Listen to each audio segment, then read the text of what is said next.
What is going on, YouTube? Sam from TeamSamuraiX1 and today, guys, listen, your favorite player of all time, guys, on the channel, Gabe. What'd you do this weekend, bro? So I came top 32 at YCS Atlanta. Top 32? Gabe? Yeah. Oh, guys, I told you, when I say Gabe has the best Pendulum decks, it's just not the title. You know what? He delivers. Yeah. Top 32, guys. Top 32. I am so confident that I could have went further too if I didn't play something that I just couldn't beat in top 32. And what deck was that? So I literally, okay, so I rolled an 8 and then he rolled a 12. You rolled an 8? Yes, I rolled an 8 and he rolled a 12. That's very Nothing unfortunate. I could do about it. The second he rolled a 12, the match was over because he was playing an FTK. Okay, awesome. And you know what? And okay, I did my best. Okay, like your hand, was your hand broken going first? Oh, it was like disgusting. And then I went first game 2 and I lost. I mean, I won game 2 because I went first. And then game 3, I didn't see one of my 7 hand traps, so I lost. Okay, so how was your tournament experience? Like this deck was the best deck. This deck is by far the best deck, like I said. The best deck. No other Pendulum deck is compared to this. Oh, well, I think other decks can compete with it, but this is what I decided to play. It's how I like to play the deck, and it's my build. And it's just like some sort of like variations from Steven's? So yeah, obviously I took a lot of inspiration from Steven. He's my teammate, so like, and he's like right about a lot of things, not all.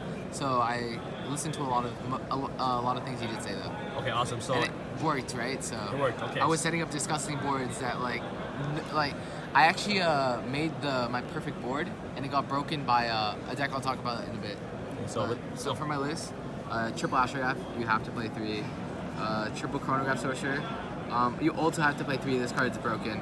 Like they both summon from the deck, and you can like you can OTK with them. Like they're your main starters. Then I played the Mythical Beast, 3 Cerberus. This card when it gets Ash sucks, but like if they don't, not a lot of people are maining Ash because like Ash just kind of sucks in general this format. But this card going first is what's it called? It's a starter because it helps make Electromite, and it also gives a lot of synergy with the deck because I play like a couple of Mythical Beast cards instead of just the Jackal. This card's also broken going second because against Tricksters, I played 1 Trickster and yeah, I beat it because Tricksters suck. Pardon? Yeah, Tricksters suck. Why? Because they're vanillas, a bunch of vanillas. Everyone who came up to me said like, yo, I was gonna play Tricksters, but I watched your video and you're right. I'm like, yeah, I know, they suck. So this card, so when you go second, you summon him, activate 2 spells, get 4 counters, banish a monster. And it helps deal with your opponent's board because like, if they don't Vortex negate this, or Naruto negate, which like, you're supposed to, like, because a board like that's pretty weak, so they're basically forced to negate this because as soon as you summon this, they're forced to Vortex negate this. Okay, so this helps breaking boards, and it's 2800 body. Have you ever like used its monster effect to manage stuff? Yeah, I use it all the time. I use it like at least 3 to 4 times this event. Okay, awesome. Which like isn't a lot, but like it's super relevant because when I do go second, I just use it and it works. And it does something. It's not once per turn. I'm not sure. Well, you can't really do it more than once per turn because like you have to summon 2 from the extra deck, which doesn't happen at all because they're level 8 monsters. All right, awesome. I mean, I guess it isn't once. I don't know if it is or not, but like regardless, you wouldn't be activating it more than once per turn. I played double Jackal because like Jackal is super strong against. It just negates monster effects, and it's part of my end board to put up 4 negates. So I played 2 just because at 1, you don't want to see multiple of this because then it might like, then you'll be bricking with it. Actually not because of card I play, but like I played it 2 because you can pop it with Astro Search another one, and I played 2. I think it's super important to play 2 just because of the end board I make. Then I played 1 Basilisk. Basilisk is really important this weekend because when I opened 2 of these, it made most people think this is like a brick because like you'd have to search a second Jackal and you just have 2 Jackals now. But instead I go search the Basilisk and I have Jackal in hand, so I go Basilisk, shuffle this to the deck, draw 1 card, and then this can summon the Basilisk from the extra deck. So like this card is basically an upstart that helps you unbreak hands, and this card never bricked for me once. Like if anything, it's an upstart, right? So it performed actually really well because I drew a lure into a barrier Wavering Eyes. So yeah, the Basilisk was really fucking good.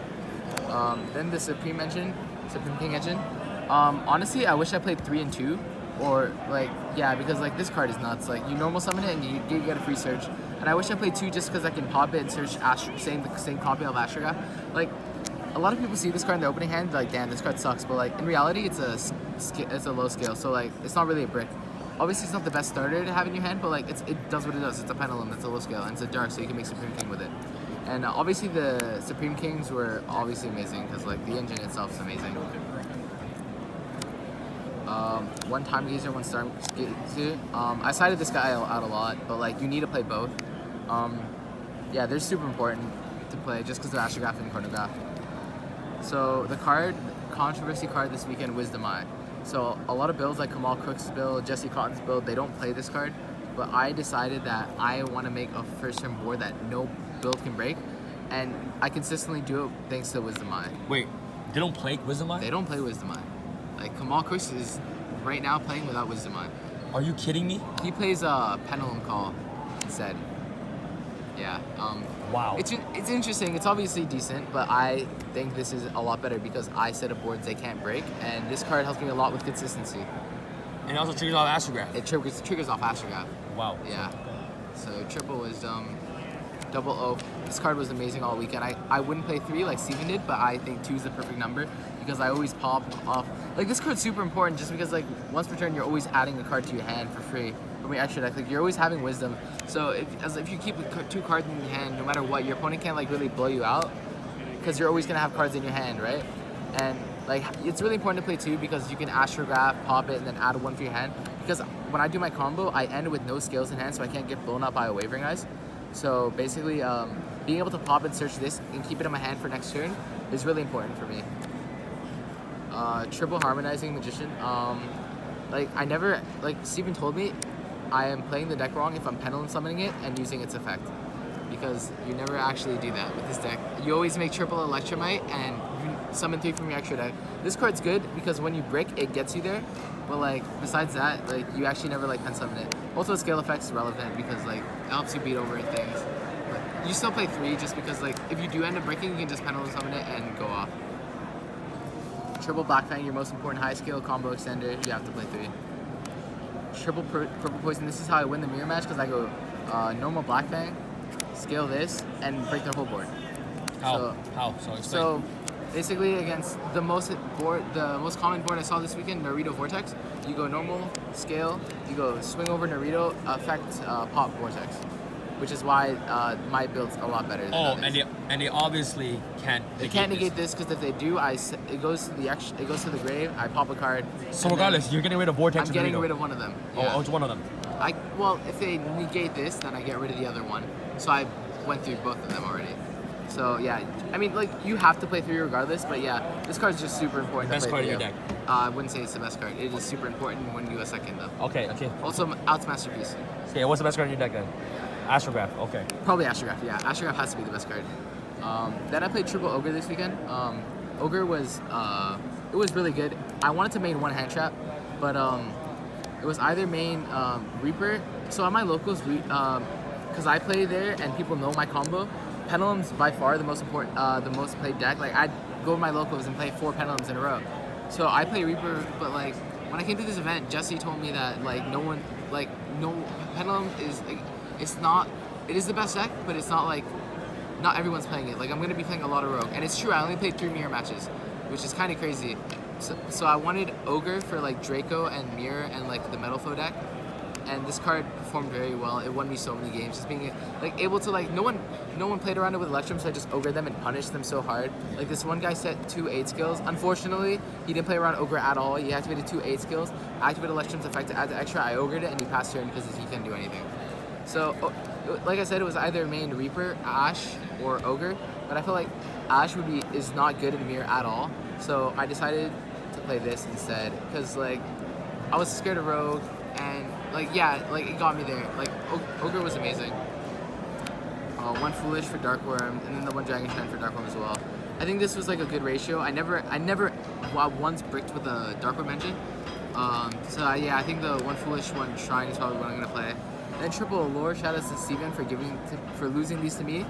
Okay. So you beat Steven for these. Oh yeah. Also, if you saw on Steven's deck profile, he had these ultis, but now they're mine. So shout out. Oh shit. Yeah. Okay. Allure though was nuts. Like so. Is it better than Desires? Better. So in my build, I don't like banishing anything. I can understand in Cotton's and Kamal Chris build how they play Desires because they don't really care what they banish. But like my build is like I search everything, I'm like, I don't want to banish anything at all. Like, sure, +1s are nice, but I don't need the +1 to make my board. I don't need a +1 to break your board, you know? So, like, Allura, like, probably my best thing with Allura all weekend was when I went, so my hand was, like, really garbage, and I went Pendulum 3. Pendulum 3, make Electromite, send Astro, summon Astro, drew 1 card. I drew Allura, and this was against Draco Metapo. So I drew 1 card off Allura, and then I lured into Astro Gap Barrier. And because of that, I was able to go off and make my full board because of the Astro Gap, and then I set a barrier. So Allura was amazing. And then the one upstart, it's upstart. I wanted to play 38 card deck because I'm playing 2 upstarts. Nice. So for the extra deck, I played 3 Electromite. I go through 3 my first turn. This card is broken. First turn. First turn, yeah. You have to play 3. Borload. To be honest, I think I summoned this only once, but it was super important because I outed their Borload. And in testing, this came out a lot because I played a lot. At my tricksters, there was a couple. At my locals, there was a lot of tricksters, so I just Borload their Borload, and it's just like Borload's a really good card. Also, like somebody told me, hey, what's your out to towers? I'm like, wait, Borload can steal a towers, which is like pretty funny. And obviously, it's an out to masterpiece, which I didn't play this weekend. Actually, but in testing, like it came up a lot, so I just decided to play it to be safe. But I'd still continue to play it. 1 Firewall because my end board, which I'll show you after, requires Firewall, and Firewall is just like a super broken card against the invoked Mech Knight deck, which is actually a deck which I wasn't really prepared for at all. Firewall is the most important interruption against them. So I play Proxy because my end board is Firewall Proxy, and Proxy is super important because your Vortex is probably like your most important negate, and this just helps protect your Vortex no matter what, and also negates Wavering Eyes in the mirror. The Zephyr Metaltron, this card was, I only summoned this like twice because in my M board I don't summon this card, but like obviously it's generic, and like my very bad hands that happened once, I don't remember against who, but I opened like really garbage and I was able to just make this in Vortex and sit on it, and I actually won that game. But yeah, it's good, like I'd still play it. Clock, it helps for when you get cherried and like the OTK, and also to do the combo you need Clock, so it's just generic, like it's a good card. That's it for the links. I play like a lot of links to more people, but like my combo's worth it. So I play 38 because I always end on 38. Like this card is just broken. You negate a spell, so you end on like 4 to 5 interruption, and like yeah, I mean like this card's just stupid. It's like by far the best rank 8. And the only rank 4 I played, Time Start. This card's here for utility. It helps grind because like when you have this, they can't like destroy your cards, your Pendulum cards, and like it just searches for so much. Like it searches for Jackal. Its protection effect is also super relevant because like you can send a Jackal to the grave and Black Fang and revive it. So like there's no other rank 4 I'd play other than like maybe Tornado, but like in testing I never needed it. I never needed a single rank 4 the whole tournament. 1 Absolute, 1 Vortex. Honestly, I want to play 2 of each, or at least 2 Absolute, 1 Vortex, because you can Oath Dragon one of them back and then resummon them, because it came up so many times that I could make 2, but like there's no space to play a second, but I would play 2 of each if I could. Yeah, but like this card is broken. Double Starving Venom, I make him every first turn. This card is really strong. It's your 4th and 5th Electromite.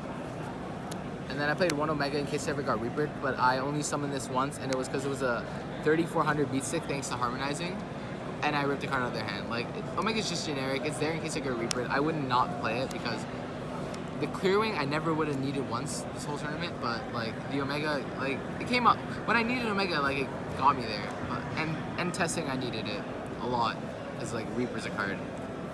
So my side I played double Ash, double Reaper. So this was supposed to be my saving grace against the FTK deck, which I didn't draw against because like if I Ash the thing that searches Instant Fusion, I would have won. If I do this against Electromite, I would have won. Not even Venom. Like you just hit the Electromite and they can't do much. But so I never resolved this once all weekend. I sided it in a couple times. Like if I guess in my opening hands if I saw it would have been good. But like I don't know if I'd side it in the future. Like I never saw it. Ash was amazing against Rogue because I played against Lightsworn and I just like I Ashed the Solar Recharge and they couldn't do much. Like they just went neg. Triple Spear mode. This card is nuts. I played against Magicians and he made his full board, which isn't like my board. It was Naruto, Hope and Vortex. Naruto, Hope and Vortex, and I just like gave him this, and he scooped because I set up a board that he couldn't break on his following turn.